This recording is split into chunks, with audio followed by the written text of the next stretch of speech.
क्यों व्यर्थ चिंता करते हो, किससे व्यर्थ डरते हो। कौन तुम्हें मार सकता है। आत्मा न पैदा होती है न मरती है। जो हुआ वह अच्छा ही हुआ, जो हो रहा है वह अच्छा ही हो रहा है, जो होगा वह भी अच्छा ही होगा। तुम भूत का पश्चाताप न करो, भविष्य की चिंता न करो। वर्तमान चल रहा है, वर्तमान में रहकर जीवन जीना ही सार्थक है। तुम्हारा क्या गया जो तुम रोते हो। तुम क्या लेकर आए थे जिसके खो जाने का तुम पश्चाताप करते हो। तुमने क्या पैदा किया था जिसका नाश हो गया। तुम कुछ भी लेकर नहीं आए, जो कुछ भी लिया यहीं से लिया, जो कुछ दिया यहीं पर दिया। खाली हाथ आए, खाली हाथ ही चले। जय श्री कृष्ण मेरे सभी प्यारे कथा श्रोताओं को। मेरा नाम है नमित अग्रवाल और स्वागत है आपका मेरे चैनल कथावाचक में। चौथा अध्याय आरंभ हो चुका है भगवत गीता का। आइए आज की कथा आरंभ करते हैं। क्रियाओं और पदार्थों में राग होने से अर्थात उनके साथ अपना संबंध मानने से कर्मयोग नहीं हो पाता। गृहस्थ में रहते हुए भी सांसारिक भोगों से अरुचि होती है। किसी भी भोग को भोगे अंत में उस भोग से अरुचि अवश्य उत्पन्न होती है। यह नियम है। आरंभ में भोग की जितनी रुचि रहती है, भोग भोगते समय वह उतनी नहीं रह जाती, प्रत्युत क्रमशः घटते घटते समाप्त हो जाती है। जैसे मिठाई खाने के आरंभ में उसकी जो रुचि होती है वह उसे खाने के साथ साथ घटती चली जाती है और अंत में उससे अरुचि हो जाती है। परंतु मनुष्य भूल यह करता है कि वह उस अरुचि को महत्व देकर उसे स्थायी नहीं बनाता। वह अरुचि को ही तृप्ति मान लेता है, परंतु वास्तव में अरुचि में थकावट अर्थात भोगने की शक्ति का अभाव ही होता है। जिस रुचि या कामना का किसी भी समय अभाव होता है, वह रुचि या कामना वास्तव में स्वयं की नहीं होती। जिससे कभी भी अरुचि होती है उससे हमारा वास्तविक संबंध नहीं होता। जिससे हमारा वास्तविक संबंध है उस सत्स्वरूप परमात्म तत्व की ओर चलने में कभी अरुचि नहीं होती, प्रत्युत रुचि बढ़ती ही जाती है। यहाँ तक कि परमात्म तत्व की प्राप्ति होने पर भी प्रेम के रूप में वह रुचि बढ़ती ही रहती है। स्वयं भी सत्स्वरूप है, इसलिए अपने अभाव की रुचि भी किसी की नहीं होती। कर्म, करण और उपकरण। करण यहाँ पर शरीर, इंद्रिय और मन को कहा जा रहा है। ये तीनों ही उत्पन्न और नष्ट होने वाले हैं। फिर इनसे मिलने वाला फल कैसे नित्य होगा। वह तो नाशवान ही होगा। अविनाशी की प्राप्ति से जो तृप्ति होती है वह नाशवान फल की प्राप्ति से कैसे हो सकती है। इसलिए साधक को कर्म, करण और उपकरण तीनों से ही संबंध विच्छेद करना है। इनसे संबंध विच्छेद तभी होगा जब साधक अपने लिए कुछ नहीं करेगा, अपने लिए कुछ नहीं चाहेगा और अपना कुछ नहीं मानेगा। प्रत्युत अपने कहलाने वाले कर्म, करण और उपकरण इन तीनों से अपना संबंध विच्छेद करने के लिए इन्हें संसार का ही मानकर संसार की ही सेवा में लगा देगा। उपकरण यहाँ पर पदार्थ अर्थात कर्म करने में उपयोगी सामग्री को कहा गया है। कर्म करते हुए भी कर्मयोगी की कर्मों में कामना, ममता और आसक्ति नहीं होती, प्रत्युत उनमें प्रीति और तत्परता होती है। कामना, ममता तथा आसक्ति अपवित्रता करने वाली है और प्रीति तथा तत्परता पवित्रता करने वाली है। कामना, ममता तथा आसक्ति पूर्वक किसी भी कर्म को करने से अपना पतन और पदार्थों का नाश होता है तथा उस कर्म की बार बार याद आती है, अर्थात उस कर्म से संबंध बना रहता है। परंतु प्रीति तथा तत्परता पूर्वक कर्म करने से अपनी उन्नति और पदार्थों का सदुपयोग होता है, नाश नहीं, तथा उस कर्म की पुनः याद भी नहीं आती, अर्थात उस कर्म से संबंध विच्छेद हो जाता है। इस प्रकार कर्मों से सर्वथा संबंध विच्छेद होते ही नित्य प्राप्त स्वरूप अथवा परमात्म तत्व का अनुभव हो जाता है। कोई भी मनुष्य क्यों न हो, वह सुगमता पूर्वक मान सकता है कि जो कुछ मेरे पास है वह मेरा नहीं है, प्रत्युत किसी से मिला हुआ है। जैसे शरीर माता पिता से मिला है, विद्या योग्यता गुरुजनों से मिली है इत्यादि। तात्पर्य यह कि एक दूसरे की सहायता से ही सबका जीवन चलता है। धनी से धनी व्यक्ति का जीवन भी दूसरे की सहायता के बिना नहीं चल सकता। हमने किसी से लिया है तो किसी को देना, किसी की सहायता करना, सेवा करना हमारा भी परम कर्तव्य है। इसी का नाम कर्मयोग है। इसका पालन मनुष्य मात्र कर सकता है और इसके पालन में कभी लेश मात्र भी असमर्थता तथा पराधीनता नहीं है। कर्तव्य उसे कहते हैं जिसे सुखपूर्वक कर सकते हैं, जिसे अवश्य करना चाहिए, अर्थात जो करने योग्य है और जिसे करने से उद्देश्य की सिद्धि अवश्य होती है। जो नहीं कर सकते उसे करने की जिम्मेवारी किसी पर नहीं है और जिसे नहीं करना चाहिए उसे करना ही नहीं है। जिसे नहीं करना चाहिए उसे न करने से दो अवस्थाएं स्वतः आती है, निर्विकल्प अवस्था अर्थात कुछ न करना, अथवा जिसे करना चाहिए उसे करना। कर्तव्य सदा निष्काम भाव से एवं परहित की दृष्टि से किया जाता है। सकाम भाव से किया गया कर्म बंधन कारक होता है, इसलिए उसे करना ही नहीं है। निष्काम भाव से किया जाने वाला कर्म फल की कामना से रहित होता है, उद्देश्य से रहित नहीं। उद्देश्य रहित चेष्टा तो पागल की होती है। फल और उद्देश्य दोनों में अंतर होता है। फल उत्पन्न और नष्ट होने वाला होता है, पर उद्देश्य नित्य होता है। उद्देश्य नित्य प्राप्त परमात्मा के अनुभव का होता है, जिसके लिए मनुष्य जन्म हुआ है। अपने कर्तव्य का पालन न करने से उस परमात्मा का अनुभव नहीं होता। सकाम भाव, प्रमाद, आलस्य आदि रहने से अपने कर्तव्य का पालन कठिन प्रतीत होता है। वास्तव में कर्तव्य कर्म का पालन करने में परिश्रम नहीं है। कर्तव्य कर्म सहज स्वाभाविक होता है, क्योंकि यह स्वधर्म है। परिश्रम तब होता है जब अहमता, आसक्ति, ममता, कामना से युक्त होकर अर्थात अपने लिए कर्म करते हैं। इसलिए भगवान ने राजस कर्म को परिश्रम युक्त बताया है। जैसे भगवान के द्वारा प्राणी मात्र का हित होता है, ऐसे ही भगवान की शक्ति भी प्राणी मात्र के हित में निरंतर लगी हुई है। जिस प्रकार आकाशवाणी केंद्र के द्वारा प्रसारित विशेष शक्ति युक्त ध्वनि सब जगह फैल जाती है, पर रेडियो के द्वारा जिस नंबर पर उस ध्वनि से एकता होती है, उस नंबर पर वह ध्वनि पकड़ में आ जाती है।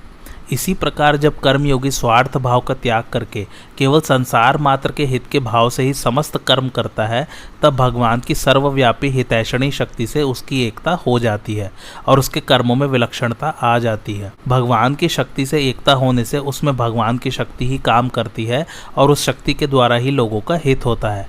इसलिए कर्तव्य कर्म करने में न तो कोई बाधा लगती है और न परिश्रम का अनुभव ही होता है। कर्मयोग में पराश्रय की भी आवश्यकता नहीं है। जो परिस्थिति प्राप्त हो जाए उसी में कर्मयोग का पालन करना है। कर्मयोग के अनुसार किसी के कार्य में आवश्यकता पड़ने पर सहायता कर देना सेवा है। जैसे किसी की गाड़ी खराब हो गई और वह उसे धक्का देने की कोशिश कर रहा है, अतः हम भी इस काम में उसकी सहायता करें तो यह सेवा है। जो जानबूझकर कार्य को खोज कर सेवा करता है, वह कर्म करता है, सेवा नहीं, क्योंकि ऐसा करने से उसका उद्देश्य पारमार्थिक न रहकर लौकिक हो जाता है। सेवा वह है जो परिस्थिति के अनुरूप की जाए। कर्मयोगी न तो परिस्थिति बदलता है और न परिस्थिति ढूंढता है, वह तो प्राप्त परिस्थिति का सदुपयोग करता है। प्राप्त परिस्थिति का सदुपयोग ही कर्मयोग है। एवं परंपरा प्राप्त मिमम राजर्षयो विदुह स कालेनेह महता योगो नष्टः परंतप। अर्थात हे परंतप, इस तरह परंपरा से प्राप्त इस कर्मयोग को राजर्षियों ने जाना, परंतु बहुत समय बीत जाने के कारण वह योग इस मनुष्य लोक में लुप्त प्राय हो गया। भावार्थ, सूर्य, मनु, इक्ष्वाकु आदि राजाओं ने कर्मयोग को भलीभांति जानकर उसका स्वयं भी आचरण किया और प्रजा से भी वैसा आचरण कराया। इस प्रकार राजर्षियों में इस कर्मयोग की परंपरा चली। यह राजाओं की खास विद्या है, इसलिए प्रत्येक राजा को यह विद्या जाननी चाहिए।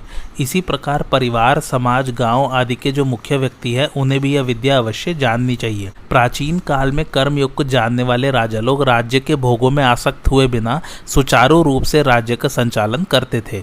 प्रजा के हित में उनकी स्वाभाविक प्रवृत्ति रहती थी। सूर्यवंशी राजाओं के विषय में महाकवि कालिदास लिखते हैं, वे राजा लोग अपनी प्रजा के हित के लिए प्रजा से उसी प्रकार कर लिया करते थे जिस प्रकार सहस्त्र गुना बनाकर बरसाने के लिए ही सूर्य पृथ्वी से जल लिया करते हैं। तात्पर्य यह कि वे राजा लोग प्रजा से कर आदि के रूप में लिए गए धन को प्रजा के ही हित में लगा देते थे। अपने स्वार्थ में थोड़ा भी खर्च नहीं करते थे। अपने जीवन निर्वाह के लिए वे अलग खेती आदि काम करवाते थे। कर्मयोग का पालन करने के कारण उन राजाओं को विलक्षण ज्ञान और भक्ति स्वतः प्राप्त थी।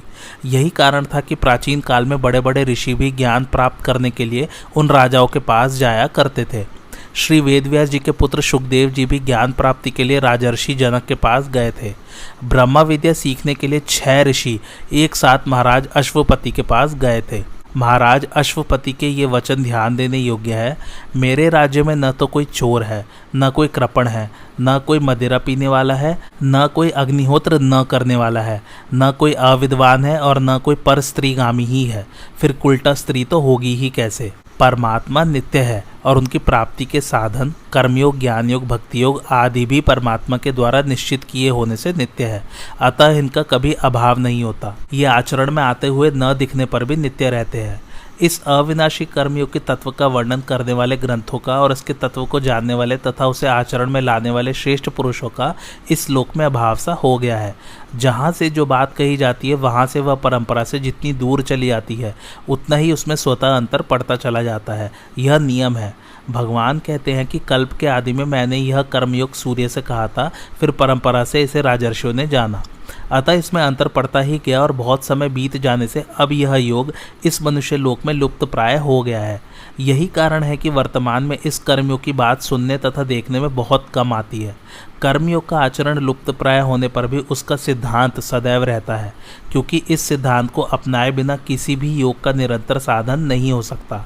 कर्म तो मनुष्य मात्र को करने ही पड़ते हैं। हाँ, ज्ञान योगी विवेक के द्वारा कर्मों को नाशवान मानकर कर्मों से संबंध विच्छेद करता है और भक्ति योगी कर्मों को भगवान के अर्पण करके कर्मों से संबंध विच्छेद करता है। अतः ज्ञान योगी और भक्ति योगी को कर्मयोग का सिद्धांत तो अपनाना ही पड़ेगा, भले ही वे कर्मयोग का अनुष्ठान न करें।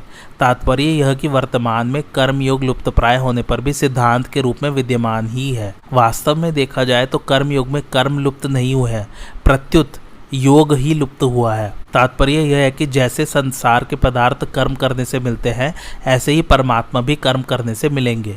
यह बात साधकों के अंतःकरण में इतनी दृढ़ता से बैठ गई है कि परमात्मा नित्य प्राप्त है। इस वास्तविकता की ओर उनका ध्यान ही नहीं जा रहा है। कर्म सदैव संसार के लिए होते हैं और योग सदैव अपने लिए होता है। योग के लिए कर्म करना नहीं होता, वह तो स्वतः सिद्ध है। लोक हितार्थ अपने कर्तव्य का पालन करने से योग सिद्ध होता है। अतः यह करना भी वास्तव में न करने के लिए अर्थात करना समाप्त करने के लिए ही है। करने का वेग निकालने के लिए ही केवल सेवा भाव से कर्तव्य कर्म करने चाहिए। सकाम भाव से अर्थात अपने लिए कर्म करने से करने का वेग बढ़ता है और दूसरों के लिए कर्म करने से करने का वेग समाप्त होता है। तात्पर्य यह कि दूसरों के लिए करने से ही करना समाप्त होता है और अपने लिए करने से करना शेष रहता है। करना समाप्त होने पर स्वतः सिद्ध योग का अनुभव हो जाता है। अतः योग के लिए यह मान लेना कि वह कर्म करने से होगा, यही योग का लुप्त होना है। मनुष्य शरीर कर्म योग का पालन करने के लिए अर्थात दूसरों की निस्वार्थ सेवा करने के लिए ही मिला है, परंतु आज मनुष्य रात दिन अपनी सुख सुविधा सम्मान आदि की प्राप्ति में ही लगा हुआ है। स्वार्थ के अधिक बढ़ जाने के कारण दूसरों की सेवा की तरफ उसका ध्यान ही नहीं है। इस प्रकार जिसके लिए मनुष्य शरीर मिला है उसे भूल जाना ही कर्मयोग का लुप्त होना है। मनुष्य सेवा के द्वारा पशु पक्षी से लेकर मनुष्य, देवता, पितर, ऋषि, संत, महात्मा और भगवान तक को अपने वश में कर सकता है, परंतु सेवा भाव को भूलकर मनुष्य स्वयं भोगों के वश में हो गया, जिसका परिणाम नरकों में तथा 84 लाख योनियों में पड़ जाना है। यही कर्मयोग का छिपना है। स एवायम मया तेद्य योगः प्रोक्तः पुरातनः भक्तोसी में सखा चेती रहस्यम ह्रियोत्युत्तमम्। अर्थात तू मेरा भक्त और प्रिय सखा है, इसलिए वही यह पुरातन योग आज मैंने तुझसे कहा है, क्योंकि यह बड़ा उत्तम रहस्य है। भावार्थ, अर्जुन भगवान को अपना प्रिय सखा पहले से ही मानते थे, पर भक्त अभी हुए हैं। अर्थात अर्जुन सखा भक्त तो पुराने हैं, पर दास्य भक्त नए हैं। आदेश या उपदेश दास अथवा शिष्य को ही दिया जाता है, सखा को नहीं। अर्जुन जब भगवान के शरण हुए तभी भगवान का उपदेश आरंभ हुआ। जो बात सखा से भी नहीं कही जाती वह बात भी शरणागत शिष्य के सामने प्रकट कर दी जाती है। अर्जुन भगवान से कहते हैं कि मैं आपका शिष्य हूँ, इसलिए आपके शरण हुए मुझको शिक्षा दीजिए। इसलिए भगवान अर्जुन के सामने अपने आप को प्रकट कर देते हैं, रहस्य को खोल देते हैं। अर्जुन का भगवान के प्रति बहुत विशेष भाव था, तभी तो उन्होंने वैभव और अस्त्र शस्त्रों से सुसज्जित नारायणी सेना का त्याग करके निशस्त्र भगवान को अपने सारथी के रूप में स्वीकार किया। साधारण लोग भगवान की दी हुई वस्तुओं को तो अपनी मानते हैं जो अपनी है ही नहीं, पर भगवान को अपना नहीं मानते जो वास्तव में अपने हैं। वे लोग वैभवशाली भगवान को न देखकर उनके वैभव को ही देखते हैं। वैभव को ही सच्चा मानने से उनकी बुद्धि इतनी भ्रष्ट हो जाती है कि वे भगवान का भाव ही मान लेते हैं, अर्थात भगवान की तरफ उनकी दृष्टि जाती ही नहीं। कुछ लोग वैभव की प्राप्ति के लिए भगवान का भजन करते हैं।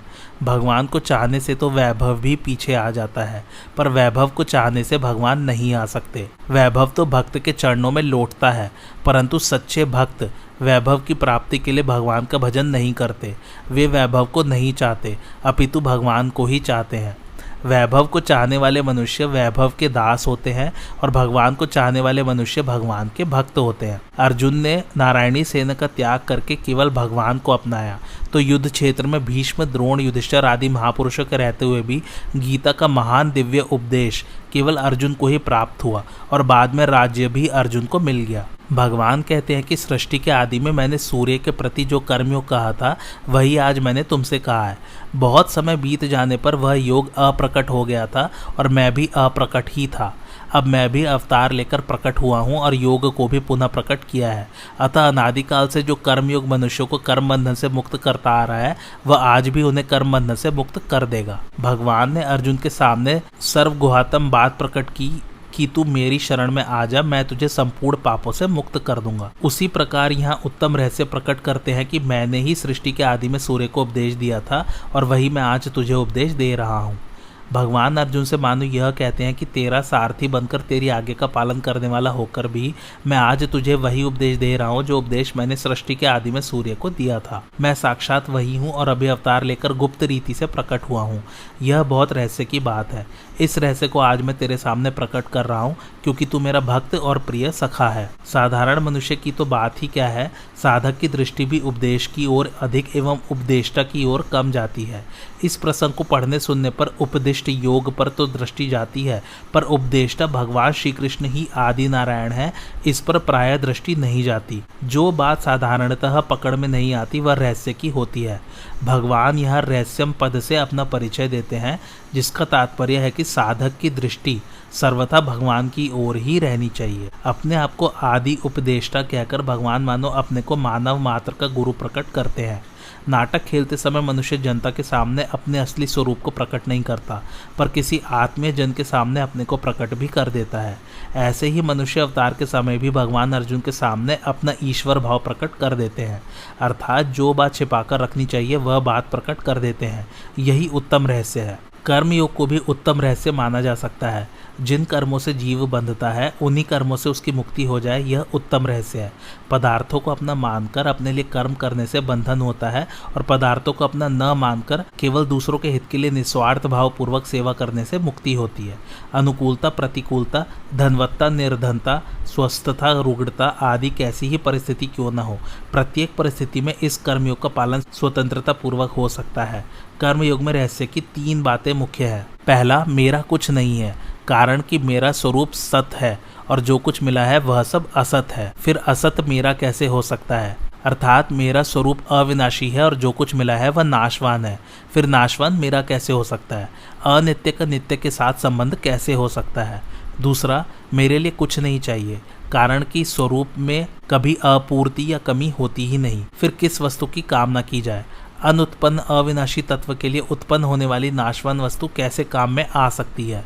तीसरा, अपने लिए कुछ नहीं करना है। इसमें पहला कारण यह है कि स्वयं चेतन परमात्मा का अंश है और कर्म जड़ है।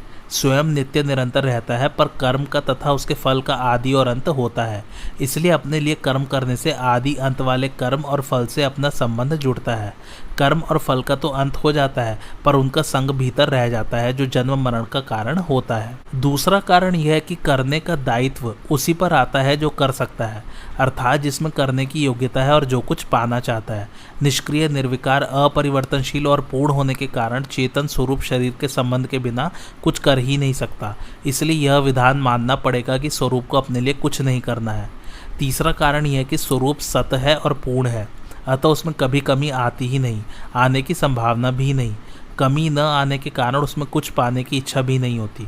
इससे स्वतः सिद्ध होता है कि स्वरूप पर करने का दायित्व नहीं है, अर्थात उसे अपने लिए कुछ नहीं करना है।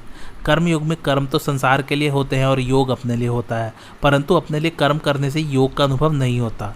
योग का अनुभव तभी होगा जब कर्मों का प्रवाह पूरा का पूरा संसार की ओर ही हो जाए। कारण कि शरीर, इंद्रिय, मन, बुद्धि, पदार्थ, धन, संपत्ति आदि जो कुछ भी हमारे पास है वह सब का सब संसार से अभिन्न है, संसार का ही है और उन्हें संसार की सेवा में ही लगाना है। अतः पदार्थ और क्रिया रूप संसार से संबंध विच्छेद करने के लिए ही दूसरों के लिए कर्म करना है। यही कर्मयोग है। कर्मयोग सिद्ध होने पर करने का राग, पाने की लालसा, जीने की इच्छा और मरने का भय, ये सब मिट जाते हैं। जैसे सूर्य के प्रकाश में लोग अनेक कर्म करते हैं पर सूर्य का उन कर्मों से अपना कुछ भी संबंध नहीं होता, ऐसे ही स्वयं के प्रकाश में संपूर्ण कर्म होते हैं पर स्वयं का उनसे कुछ भी संबंध नहीं होता, क्योंकि स्वयं चेतन तथा अपरिवर्तनशील है और कर्म जड़ तथा परिवर्तनशील है। परंतु जब स्वयं भूल से उन पदार्थों और कर्मों के साथ थोड़ा सा भी संबंध मान लेता है, अर्थात उन्हें अपने और अपने लिए मान लेता है, तो फिर वे कर्म अवश्य ही उसे बांध देते हैं। नियत कर्म का किसी भी अवस्था में त्याग न करना तथा नियत समय पर कार्य के लिए तत्पर रहना भी सूर्य की अपनी विलक्षणता है। कर्म योगी भी सूर्य की तरह अपने नियत कर्मों को नियत समय पर करने के लिए सदा तत्पर रहता है। कर्म योग का ठीक ठीक पालन किया जाए तो यदि कर्म योगी में ज्ञान के संस्कार है तो उसे ज्ञान की प्राप्ति, और यदि भक्ति के संस्कार है तो उसे भक्ति की प्राप्ति स्वतः हो जाती है। कर्मयोग का पालन करने से अपना ही नहीं प्रत्युत संसार मात्र का भी परम हित होता है। दूसरे लोग देखें या न देखें, समझे या न समझे, माने या ना माने, अपने कर्तव्य का ठीक ठीक पालन करने से दूसरे लोगों को कर्तव्य पालन की प्रेरणा स्वतः मिलती है और इस प्रकार सबकी सेवा भी हो जाती है। मैं हूँ ऐसे अपनी सत्ता का अनुभव स्थावर जंगम सभी प्राणियों को है। वृक्ष पर्वत आदि को भी इसका अनुभव है पर वे इसे व्यक्त नहीं कर सकते। पशु पक्षियों में तो प्रत्यक्ष देखने में भी आता है। जैसे पशु पक्षी आपस में लड़ते हैं तो अपनी सत्ता को लेकर ही लड़ते हैं।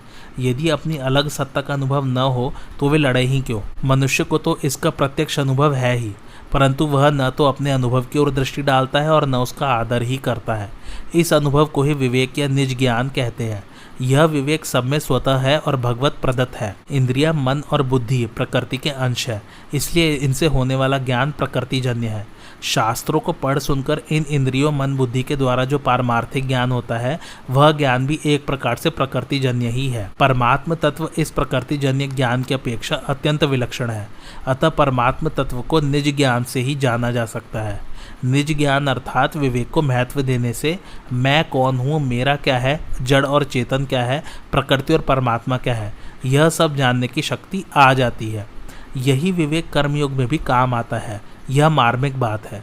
कर्मयोग में विवेक की दो बातें मुख्य है। पहली, अपने होनेपन अर्थात मैं हूँ में कोई संदेह नहीं है, और दूसरी, अभी जो वस्तुएं मिली हुई हैं उन पर अपना कोई आधिपत्य नहीं है, क्योंकि वे पहले अपनी नहीं थी और बाद में भी अपनी नहीं रहेंगी।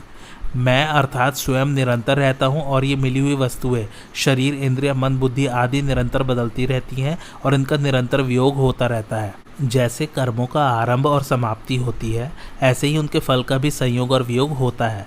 इसलिए कर्मों और पदार्थों का संबंध संसार से है, स्वयं से नहीं। इस प्रकार विवेक जागृत होते ही कामना का नाश हो जाता है।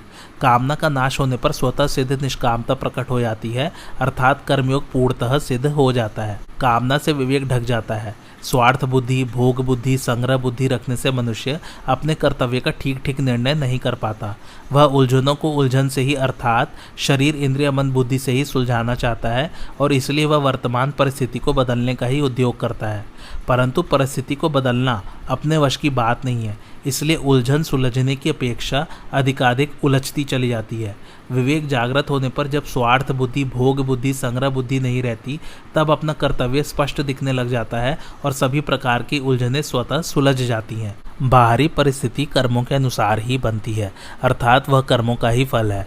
धनवत्ता, निर्धनता, निंदा, स्तुति, आदर, निरादर, यश, अपयश, लाभ, हानि, जन्म, मरण, स्वस्थता, रुग्णता आदि सभी परिस्थितियां कर्मों के अधीन है। शुभ और अशुभ कर्मों के फल स्वरूप में अनुकूल और प्रतिकूल परिस्थिति सामने आती रहती है, परंतु उस परिस्थिति से संबंध जोड़कर उसे अपनी मानकर सुखी दुखी होना मूर्खता है। तात्पर्य यह है कि अनुकूल और प्रतिकूल परिस्थिति का आना तो कर्मों का फल है और उससे सुखी दुखी होना अपनी अज्ञता अर्थात मूर्खता का फल है। कर्मों का फल मिटाना तो हाथ की बात नहीं है, पर मूर्खता मिटाना बिल्कुल हाथ की बात है। जिसे मिटा सकते हैं उस मूर्खता को तो मिटाते नहीं, और जिसे बदल सकते नहीं उस परिस्थिति को बदलने का उद्योग करते हैं। यह महान भूल है। इसलिए अपने विवेक को महत्व देकर मूर्खता को मिटा देना चाहिए और अनुकूल प्रतिकूल परिस्थितियों का सदुपयोग करते हुए उनसे ऊंचे उठ जाना अर्थात असंग हो जाना चाहिए। जो किसी भी परिस्थिति से संबंध न जोड़कर उसका सदुपयोग करता है, अर्थात अनुकूल परिस्थिति में दूसरों की सेवा करता है तथा प्रतिकूल परिस्थिति में दुखी नहीं होता, अर्थात सुख की इच्छा नहीं करता, वह संसार बंधन से सुगमता पूर्वक मुक्त हो जाता है। जिसे मनुष्य नहीं चाहता वह प्रतिकूल परिस्थिति पहले किए पाप कर्मों का फल होती है। अतः पाप कर्म तो करने ही नहीं चाहिए। किसी को कष्ट पहुँचे ऐसा काम तो स्वप्न में भी नहीं करना चाहिए। परंतु वर्तमान में नए पाप कर्म न करने पर भी पुराने पाप कर्मों के फलस्वरूप जब प्रतिकूल परिस्थिति आ जाती है तब अंतःकरण में चिंता, शोक, भय आदि भी आ जाते हैं। इसका कारण यह कि हमने चिंता, शोक को अधिक परिचित बना लिया है। जैसे बिक्री की हुई गाय पुराने स्थान से परिचित होने के कारण बार बार वहीं आ जाती है, परंतु उसे बार बार नए स्थान पर पहुंचा दिया जाए तो फिर वह पुराने स्थान पर आना छोड़ देती है। ऐसे ही आज और अभी यह दृढ़ विचार कर ले कि आने जाने वाली परिस्थिति से संबंध जोड़कर चिंता, शोक करना गलती है। यह गलती अब हम नहीं करेंगे तो फिर यह चिंता, शोक आना छोड़ देंगे। विवेक की पूर्ण जागृति न होने पर भी कर्मयोगी में एक निश्चयात्मिका बुद्धि रहती है कि जो अपना नहीं है उससे संबंध विच्छेद करना है और सांसारिक सुखों को न भोग कर केवल सेवा करनी है। इस निश्चयात्मिका बुद्धि के कारण उसके अंतःकरण में सांसारिक सुखों का महत्व नहीं रहता। फिर भोगों में सुख है ऐसे भ्रम में उसे कोई डाल नहीं सकता। अतः इस एक निश्चय को अटल रखने से ही उसका कल्याण हो जाता है। सत्संग, स्वाध्याय से ऐसी निश्चयात्मिका बुद्धि को बल मिलता है। अतः हर एक साधक को कम से कम ऐसा कल्याणकारी निश्चय अवश्य ही बना लेना चाहिए। ऐसा निश्चय बनाने में सब स्वाधीन है, कोई पराधीन नहीं है। इसमें किसी की किंचित भी सहायता की आवश्यकता नहीं है, क्योंकि इसमें स्वयं बलवान है। मैंने ही सृष्टि के आदि में सूर्य को उपदेश दिया था और वही मैं आज तुझे उपदेश दे रहा हूँ। इसे सुनकर अर्जुन में स्वाभाविक यह जिज्ञासा जागृत होती है कि जो अभी मेरे सामने बैठे हैं, इन भगवान श्री कृष्ण ने सृष्टि के आरंभ में सूर्य को उपदेश कैसे दिया था। अतः इसे अच्छी तरह समझने के लिए अर्जुन आगे के श्लोक में भगवान से प्रश्न करते हैं। अर्जुन उवाच अपरम भवतो जन्म परम जन्म विवस्वतः कथमेत द्विजा नियाम त्वमादौ प्रोक्तवानीति। अर्थात अर्जुन बोले, आपका जन्म तो अभी का है और सूर्य का जन्म बहुत पुराना है, अतः आपने ही सृष्टि के आरंभ में सूर्य से यह योग कहा था, यह बात मैं कैसे समझूं। भावार्थ, आपका जन्म तो अभी कुछ वर्ष पूर्व श्री वसुदेव जी के घर हुआ है, पर सूर्य का जन्म सृष्टि के आरंभ में हुआ था, अतः आपने सूर्य को कर्मयोग कैसे कहा था। अर्जुन के इस प्रश्न में तर्क या आक्षेप नहीं है, प्रत्युत जिज्ञासा है। वे भगवान के जन्म संबंधी रहस्य को सुगमता पूर्वक समझने की दृष्टि से ही प्रश्न करते हैं, क्योंकि अपने जन्म संबंधी रहस्य को प्रकट करने में भगवान ही सर्वथा समर्थ है। मैं आपको सृष्टि के आदि में उपदेश देने वाला कैसे जानूं। अर्जुन के प्रश्न का तात्पर्य यह है कि सूर्य को उपदेश देने के बाद से सूर्य वंश की कई पीढ़ियां बीत चुकी है और आपका अवतार अभी का है, अतः आपने सृष्टि के आदि में सूर्य को उपदेश कैसे दिया था, यह बात मैं अच्छी तरह समझना चाहता हूँ। सूर्य तो अभी भी है, इसलिए उसे अभी भी उपदेश दिया जा सकता है, परंतु आपने सूर्य को उपदेश देने के बाद सूर्य वंश की परंपरा का भी वर्णन किया है, जिससे यह सिद्ध होता है कि आपने सूर्य को उपदेश अभी नहीं दिया है। अतः आपने सूर्य को कल्प के आदि में कैसे उपदेश दिया था। अर्जुन के प्रश्न के उत्तर में अपना अवतार रहस्य प्रकट करने के लिए भगवान पहले अपनी सर्वज्ञता का दिग्दर्शन कराते हैं। श्री भगवान उवाच बहुनी में व्यतीतानि जन्मानि तव चार्जुन तान्यहम वेद सर्वाणि न त्वम वेत्थ परंतप। अर्थात श्री भगवान बोले, हे परंतप अर्जुन, मेरे और तेरे बहुत से जन्म हो चुके हैं, उन सबको मैं जानता हूँ पर तू नहीं जानता। भावार्थ, अर्जुन में भगवान के जन्म रहस्य को जानने की प्रबल जिज्ञासा उत्पन्न हुई है, इसलिए भगवान उनके सामने मित्रता के नाते अपने जन्म का रहस्य प्रकट कर देते हैं। यह नियम है कि श्रोता की प्रबल जिज्ञासा होने पर वक्ता अपने को छिपाकर नहीं रख सकता, इसलिए संत महात्मा भी अपने में विशेष श्रद्धा रखने वालों के सामने अपने आप को प्रकट कर सकते हैं। संत महात्मा भी स्वयं छिपे रहते हैं और सबके सामने प्रकट नहीं होते, परंतु निम्नलिखित 3 अवसरों पर वे अपने आप को प्रकट कर देते हैं। पहला, जब कोई अत्यधिक श्रद्धालु सामने आ जाए और उसमें संत महात्मा को जानने की उत्कट अभिलाषा हो। दूसरा, जब अपने किसी प्रेमी का शरीर छूटने वाला हो। तीसरा, जब संत महात्मा का अपना कहलाने वाला शरीर छूट रहा हो। दूसरे और तीसरे अवसर पर संत महात्मा उस व्यक्ति के सामने भी अपने आप को प्रकट कर देते हैं जिसमें उतनी अधिक श्रद्धा तो नहीं है, पर वह उन संत महात्मा का हृदय से आदर करता है और उन्हें जानना चाहता है। समय समय पर मेरे और तेरे बहुत से जन्म हो चुके हैं, परंतु मेरा जन्म और तरह का है और तेरा जन्म और तरह का है।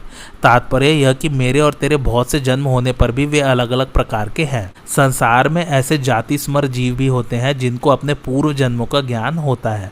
ऐसे महापुरुष युंजान योगी कहलाते हैं, जो साधना करके सिद्ध होते हैं। साधना में अभ्यास करते करते इनकी वृत्ति इतनी तेज हो जाती है कि ये जहाँ वृत्ति लगाते हैं वहीं का ज्ञान इनको हो जाता है। ऐसे योगी कुछ सीमा तक ही अपने पुराने जन्मों को जान सकते हैं, संपूर्ण जन्मों को नहीं। इसके विपरीत भगवान युक्त योगी कहलाते हैं, जो साधना किए बिना स्वतः सिद्ध नित्य योगी हैं। जन्मों को जानने के लिए उन्हें वृत्ति नहीं लगानी पड़ती, प्रत्युत उनमें अपने और जीवों के भी संपूर्ण जन्मों का स्वतः स्वाभाविक ज्ञान सदा बना रहता है। उनके ज्ञान में भूत भविष्य और वर्तमान का भेद नहीं है, प्रत्युत उनके अखंड ज्ञान में सभी कुछ सदा वर्तमान ही रहता है। कारण कि भगवान संपूर्ण देश काल वस्तु व्यक्ति परिस्थिति आदि में पूर्ण रूप से विद्यमान रहते हुए भी इनसे सर्वथा अतीत रहते हैं। मैं उन सबको जानता हूँ। भगवान के इस वचन से साधकों को एक विशेष आनंद आना चाहिए कि हम भगवान की जानकारी में हैं। भगवान हमें निरंतर देख रहे हैं, हम कैसे ही क्यों ना हो, पर है भगवान के ज्ञान में। जन्मों को न जानने में मूल हेतु है अंतःकरण में नाशवान पदार्थों का आकर्षण, महत्व होना। इसी के कारण मनुष्य का ज्ञान विकसित नहीं होता। अर्जुन के अंतःकरण में नाशवान पदार्थों का व्यक्तियों का महत्व था, इसलिए वे कुटुंबियों के मरने के भय से युद्ध नहीं करना चाहते थे। अर्जुन ने कहा था कि जिनके लिए हमारी राज्य भोग और सुख की इच्छा है, वे ही ये कुटुंबी प्राणों की और धन की आशा छोड़कर युद्ध में खड़े हैं। इससे सिद्ध होता है कि अर्जुन राज्य भोग और सुख चाहते थे। अतः नाशवान पदार्थों की कामना होने के कारण वे अपने पूर्व जन्मों को नहीं जानते थे। ममता आसक्ति पूर्वक अपने सुख भोग और आराम के लिए धन आदि पदार्थों का संग्रह करना परिग्रह कहलाता है। परिग्रह का सर्वथा त्याग करना अर्थात अपने सुख आराम आदि के लिए किसी भी वस्तु का संग्रह न करना अपरिग्रह कहलाता है। अपरिग्रह की दृढ़ता होने पर पूर्व जन्मों का ज्ञान हो जाता है। संसार सदैव परिवर्तनशील और असत है, अतः उसमें कमी होना निश्चित है। अभाव रूप संसार से संबंध जोड़ने के कारण मनुष्य को अपने में भी अभाव दिखने लग जाता है। अभाव दिखने के कारण उसमें यह कामना पैदा हो जाती है कि अभाव की तो पूर्ति हो जाए, फिर नया और मिले। इस कामना की पूर्ति में ही वह दिन रात लगा रहता है, परंतु कामना की पूर्ति होने वाली है नहीं। कामनाओं के कारण मनुष्य बेहोश सा हो जाता है। अतः ऐसे मनुष्य को अनेक जन्मों का ज्ञान तो दूर रहा, वर्तमान कर्तव्य का ज्ञान भी नहीं होता, अर्थात क्या कर रहा हूँ और क्या करना चाहिए उसका ज्ञान भी नहीं होता। पूर्व श्लोक में भगवान ने बताया कि मेरे और तेरे बहुत से जन्म हो चुके हैं। अब आगे के श्लोक में भगवान अपने जन्म अवतार की विलक्षणता बताते हैं। अजोपि सन्न व्यय आत्मा भूतानामीश्वरोपि सन् प्रकृतिम स्वामधिष्ठाय संभाव्यात्म माया, अर्थात मैं अजन्मा और अविनाशी स्वरूप होते हुए भी तथा संपूर्ण प्राणियों का ईश्वर होते हुए भी अपनी प्रकृति को अधीन करके अपनी योग माया से प्रकट होता हूँ। भावार्थ, अज, अव्यय और ईश्वर ये तीन बातें भगवान की हैं। प्रकृति और योग माया ये दो बातें भगवान की शक्ति की हैं और एक बात भगवान के प्रकट होने की है। भगवान यह बताते हैं कि साधारण मनुष्यों की तरह न तो मेरा जन्म है और न मेरा मरण ही है। मनुष्य जन्म लेते हैं और मर जाते हैं, परंतु मैं अजन्मा होते हुए भी प्रकट हो जाता हूँ और अविनाशी होते हुए भी अंतर्धान हो जाता हूँ। प्रकट होना और अंतर्धान होना दोनों ही मेरी अलौकिक लीलाएं हैं। संपूर्ण प्राणी जन्म से पहले अप्रकट थे और मरने के बाद भी अप्रकट हो जाने वाले हैं, केवल बीच में ही प्रकट है। परंतु भगवान सूर्य की तरह सदा ही प्रकट रहते हैं। तात्पर्य है कि जैसे सूर्य उदय होने से पहले भी ज्यों का त्यों रहता है और अस्त होने के बाद भी ज्यों का त्यों रहता है, अर्थात सूर्य तो सदा ही रहता है, किंतु स्थान विशेष के लोगों की दृष्टि में उसका उदय और अस्त होना दिखता है। ऐसे ही भगवान का प्रकट होना और अंतर्धान होना लोगों की दृष्टि में है। वास्तव में भगवान सदा ही प्रकट रहते हैं। दूसरे प्राणी जैसे कर्मों के परतंत्र होकर जन्म लेते हैं, भगवान का जन्म वैसे नहीं होता। कर्मों की परतंत्रता से जन्म होने पर दो बातें होती हैं, आयु और सुख दुख का भोग।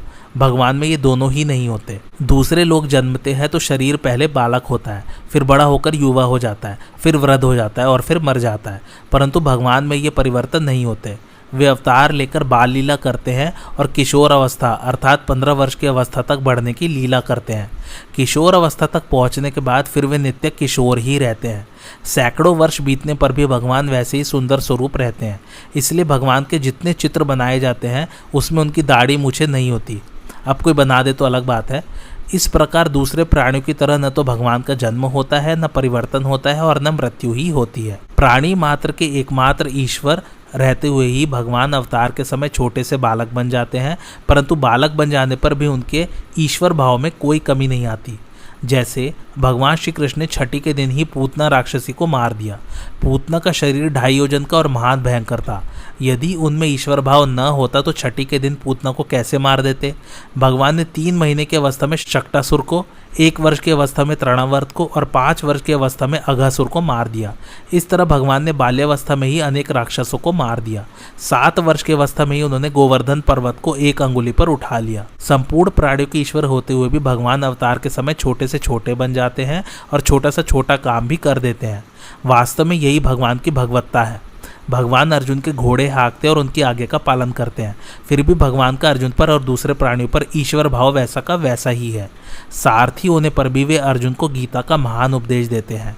भगवान श्री राम पिता दशरथ की आज्ञा को टालते नहीं और 14 वर्ष के लिए वन में चले जाते हैं, फिर भी भगवान का दशरथ पर और दूसरे प्राणियों पर ईश्वर भाव वैसा का वैसा ही है। जो सत्व, रज और तम इन तीनों गुणों से अलग है वह भगवान की शुद्ध प्रकृति है।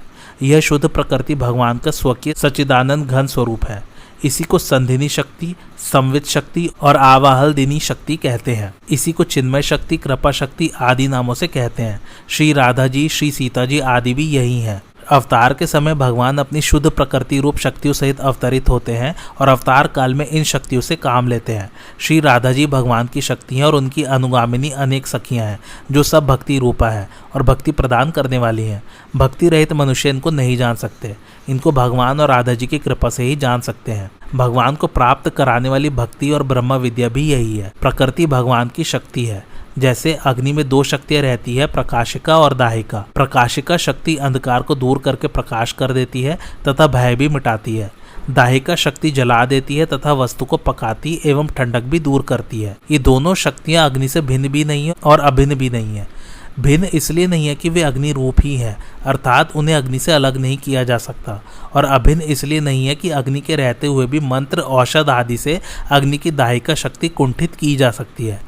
ऐसे ही भगवान में जो शक्ति रहती है उसे भगवान से भिन्न और अभिन्न दोनों ही नहीं कह सकते। जैसे दिया सलाई में अग्नि की सत्ता तो सदा रहती है पर उसकी प्रकाशिका और दाहिका शक्ति छिपी हुई रहती है, ऐसे ही भगवान संपूर्ण देश, काल, वस्तु, व्यक्ति आदि में सदा रहते हैं पर उनकी शक्ति छिपी हुई रहती है। उस शक्ति को अधिष्ठित करके अर्थात अपने वश में करके इसको द्वारा भगवान प्रकट होते हैं। जैसे जब तक अग्नि अपनी प्रकाशिका और दाहिका शक्ति को लेकर प्रकट नहीं होती तब तक सदा रहते हुए भी अग्नि नहीं दिखती, ऐसे ही जब तक भगवान अपनी शक्ति को लेकर प्रकट नहीं होते तब तक भगवान हरदम रहते हुए भी नहीं दिखते। राधा जी, सीता जी, रुक्मणी जी आदि सब भगवान की निजी दिव्य शक्तियां हैं। भगवान सामान्य रूप से सब जगह रहते हुए भी कोई काम नहीं करते। जब करते हैं तब अपनी दिव्य शक्ति को लेकर ही करते हैं। उस दिव्य शक्ति के द्वारा भगवान विचित्र विचित्र लीलाएं करते हैं। उनकी लीलाएं इतनी विचित्र और अलौकिक होती है कि उनको सुनकर, गाकर और याद करके भी जीव पवित्र होकर अपना उद्धार कर लेते हैं। निर्गुण उपासना में वही शक्ति ब्रह्म विद्या हो जाती है और सगुण उपासना में वही शक्ति भक्ति हो जाती है। जीव भगवान का ही अंश है। जब वह दूसरों में मानी हुई ममता हटाकर एकमात्र भगवान की स्वतः सिद्ध वास्तविक आत्मीयता को जागृत कर लेता है तब भगवान की शक्ति उसमें भक्ति रूप से प्रकट हो जाती है। वह भक्ति इतनी विलक्षण है कि निराकार भगवान को भी साकार रूप से प्रकट कर देती है, भगवान को भी खींच लेती है। वह भक्ति भी भगवान ही देते हैं। भगवान की भक्ति रूप शक्ति के 2 रूप हैं, विरह और मिलन। भगवान विरह भी भेजते हैं और मिलन भी। जब भगवान विरह भेजते हैं तब भक्त भगवान के बिना व्याकुल हो जाता है। व्याकुलता की अग्नि में संसार की आसक्ति जल जाती है और भगवान प्रकट हो जाते हैं। ज्ञान मार्ग में भगवान की शक्ति पहले उत्कट जिज्ञासा के रूप में आती है, जिससे तत्व को जाने बिना साधक से रहा नहीं जाता, और फिर ब्रह्म विद्या रूप से जीव के अज्ञान का नाश करके उसके वास्तविक स्वरूप को प्रकाशित कर देती है। परंतु भगवान की वह दिव्य शक्ति जिसे भगवान विरह रूप से भेजते हैं उससे भी बहुत विलक्षण है। भगवान कहाँ है, क्या करूं, कहाँ जाऊं, इस प्रकार भक्त व्याकुल हो जाता है तो यह व्याकुलता सब पापों का नाश करके भगवान को साकार रूप से प्रकट कर देती है। व्याकुलता से जितना जल्दी काम बनता है उतना विवेक विचार पूर्वक किए गए साधन से नहीं। भगवान अपनी प्रकृति के द्वारा अवतार लेते हैं और तरह तरह की अलौकिक लीलाएं करते हैं। जैसे अग्नि स्वयं कुछ नहीं करती, उसकी प्रकाशिका शक्ति प्रकाश कर देती है, दाहिका शक्ति जला देती है, ऐसे ही भगवान स्वयं कुछ नहीं करते, उनकी दिव्य शक्ति ही सब काम कर देती है। शास्त्रों में आता है कि सीता जी कहती हैं, रावण को मारना आदि सब काम मैंने किया है, राम जी ने कुछ नहीं किया। जैसे मनुष्य और उसकी शक्ति है ऐसे ही भगवान और उनकी शक्ति है। उस शक्ति को भगवान से अलग भी नहीं कह सकते और एक भी नहीं कह सकते। मनुष्य में जो शक्ति है उसे वह अपने से अलग करके नहीं दिखा सकता, इसलिए वह उससे अलग नहीं है। मनुष्य रहता है पर उसकी शक्ति घटती बढ़ती रहती है, इसलिए वह मनुष्य से एक भी नहीं है। यदि उसकी मनुष्य से एकता होती तो वह उसके स्वरूप के साथ बराबर रहती, घटती बढ़ती नहीं। अतः भगवान और उनकी शक्ति को भिन्न अथवा अभिन्न कुछ भी नहीं कह सकते। दार्शनिकों ने भिन्न भी नहीं कहा और अभिन्न भी नहीं कहा। वह शक्ति अनिर्वचनीय है। भगवान श्री कृष्ण के उपासक उस शक्ति को श्री जी अर्थात राधा जी के नाम से कहते हैं। जैसे पुरुष और स्त्री दो होते हैं, ऐसे श्री कृष्ण और श्री जी दो नहीं है। ज्ञान में तो द्वैत का अद्वैत होता है, अर्थात दो होकर भी एक हो जाता है, और भक्ति में अद्वैत का द्वैत होता है, अर्थात एक होकर भी दो हो जाता है। जीव और ब्रह्मा एक हो जाए तो ज्ञान होता है, और एक ही ब्रह्मा दो रूप हो जाए तो भक्ति होती है। एक ही अद्वैत तत्व प्रेम की लीला करने के लिए, प्रेम का आस्वादन करने के लिए, संपूर्ण जीवों को प्रेम का आनंद देने के लिए श्री कृष्ण और श्री जी इन दो रूपों से प्रकट होता है। जो ये राधा और जो ये कृष्ण रस के सागर हैं, वे एक ही है, पर लीला के लिए दो रूप बने हुए हैं। दो रूप होने पर भी दोनों में कौन बड़ा है और कौन छोटा, कौन प्रेमी और कौन प्रेमास्पद, इसका पता ही नहीं चलता। दोनों ही एक दूसरे से बढ़कर विलक्षण दिखते हैं। दोनों एक दूसरे के प्रति आकृष्ट होते हैं। श्री जी को देखकर भगवान प्रसन्न होते हैं और भगवान को देखकर श्री जी। दोनों की परस्पर प्रेम लीला से रस की वृद्धि होती है। इसी को रास कहते हैं। आज की कथा यहीं समाप्त होती। कैसी लगे आप लोग को मेरी कथा, मुझे कमेंट करके ज़रूर बताइए, और मेरे चैनल कथावाचक को लाइक शेयर और सब्सक्राइब जरूर कीजिए। Thanks for watching. धन्यवाद।